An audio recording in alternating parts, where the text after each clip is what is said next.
ಲೋಕಸಭಾ ಕ್ಷೇತ್ರಗಳ ಮರು ವಿಂಗಡಣೆಗೆ ಕೇಂದ್ರ ನಿರ್ಧಾರವನ್ನ ಮಾಡಿದೆ. ಕ್ಷೇತ್ರ ಮರು ವಿಂಗಡಣೆಗೆ ತಮಿಳುನಾಡು ತೀವ್ರ ವಿರೋಧವನ್ನ ವ್ಯಕ್ತಪಡಿಸಿದೆ. ಈಗಾಗಲೇ ಕೇಂದ್ರದ ವಿರುದ್ಧ ಧ್ವನಿ ಎತ್ತೋಕೆ ಮುಂದಾಗಿದ್ದಾರೆ ತಮಿಳುನಾಡು ಮುಖ್ಯಮಂತ್ರಿ ಸ್ಟಾಲಿನ್.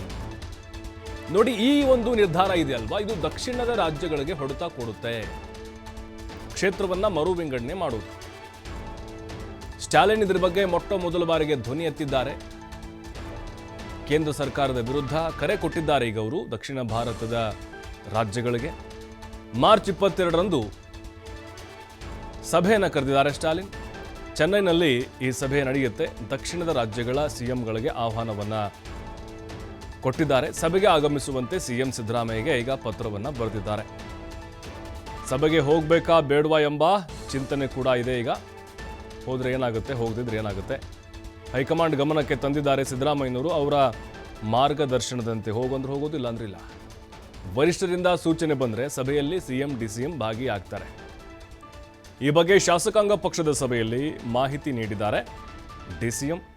ಲೋಕಸಭಾ ಕ್ಷೇತ್ರಗಳ ಒಂದು ಮರು ವಿಂಗಡಣೆಯ ನಿರ್ಧಾರ ಇದೆಯಲ್ವಾ, ಇದು ದಕ್ಷಿಣದ ರಾಜ್ಯಗಳ ಮೇಲೆ ಗದಪ್ರಹಾರವನ್ನು ಮಾಡಲಿದೆ. ನೋಡಿ, ಹಂಗೇನಾದರೂ ಆಯಿತು ಅಂತ ಹೇಳಿದ್ರೆ ತಮಿಳುನಾಡು 39 ಲೋಕಸಭಾ ಕ್ಷೇತ್ರ ಇದೆ, 29ಕ್ಕೆ ಇಳಿಯುತ್ತೆ.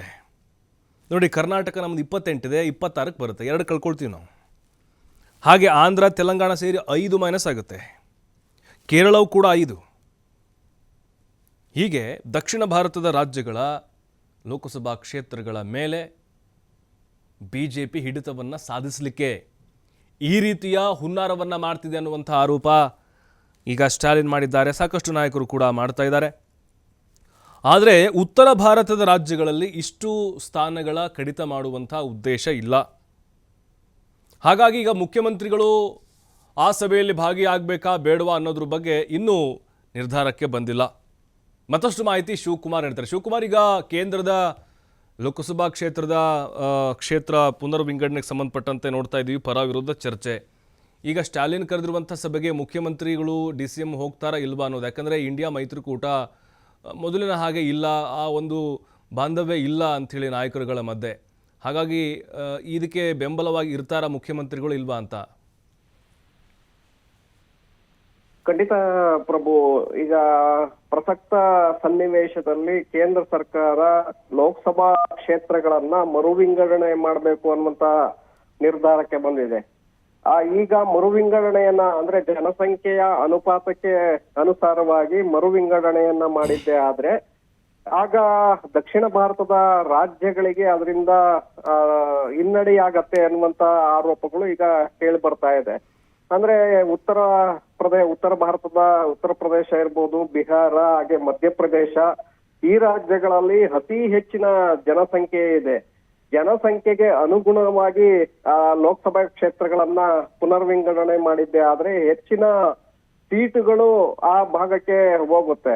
ಆದ್ರೆ ಜನಸಂಖ್ಯೆಗೆ ಅನುಗುಣವಾಗಿ ಈ ಒಂದು ಕ್ಷೇತ್ರ ವಿಂಗಡಣೆಯನ್ನ ಮಾಡೋದಾದ್ರೆ ಕರ್ನಾಟಕ, ತಮಿಳುನಾಡು, ಆಂಧ್ರ, ತೆಲಂಗಾಣ, ಈ ಭಾಗ, ಕೇರಳ, ಈ ರಾಜ್ಯಗಳಲ್ಲಿ ಸೀಟುಗಳು ಕಡಿಮೆ ಆಗತ್ತೆ ಅನ್ನುವಂತಹ ಚರ್ಚೆ ಈಗ ಶುರುವಾಗಿದೆ. ಅಂದ್ರೆ ಕರ್ನಾಟಕದಲ್ಲಿ 28 ಕ್ಷೇತ್ರಗಳಿರುವಂತ ಕಡೆ 3 ಕ್ಷೇತ್ರಗಳು ಮೈನಸ್ ಆಗಬಹುದು, ಹಾಗೆ ತಮಿಳುನಾಡಿನಲ್ಲಿ 7-8 ಕ್ಷೇತ್ರಗಳು ಮೈನಸ್ ಆಗಬಹುದು ಅನ್ನುವಂತ ಚರ್ಚೆಗಳು ಶುರುವಾಗಿದೆ.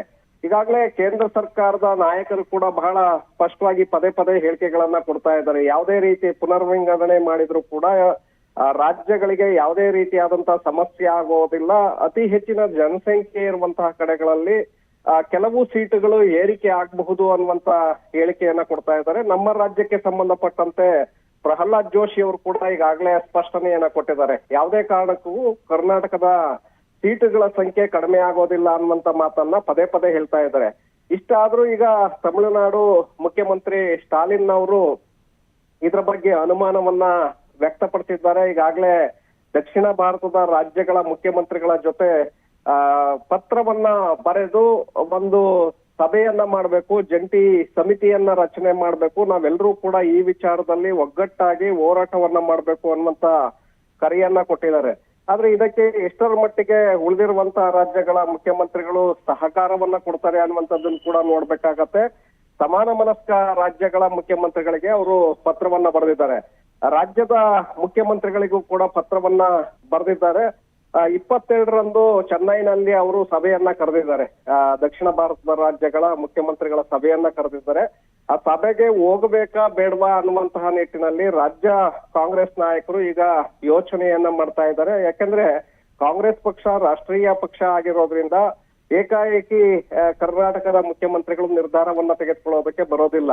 ರಾಷ್ಟ್ರೀಯ ನಾಯಕರು ಯಾವ ರೀತಿಯಾದಂತಹ ಸೂಚನೆಯನ್ನ ಕೊಡ್ತಾರೆ ಅದನ್ನ ಫಾಲೋ ಮಾಡ್ಬೇಕಾಗತ್ತೆ. ಅವರು ಭಾಗಿಯಾಗಿ ಅನ್ನುವಂತ ಸೂಚನೆ ಬಂದಿದ್ದೆ ಆದ್ರೆ 22ರಂದು ಮುಖ್ಯಮಂತ್ರಿ ಸಿದ್ದರಾಮಯ್ಯ ಹಾಗೆ ಉಪಮುಖ್ಯಮಂತ್ರಿ DCM DK ಶಿವಕುಮಾರ್ ಅವರು ಕೂಡ ಈ ಒಂದು ಸಭೆಯಲ್ಲಿ ಭಾಗಿಯಾಗ್ತಾರೆ.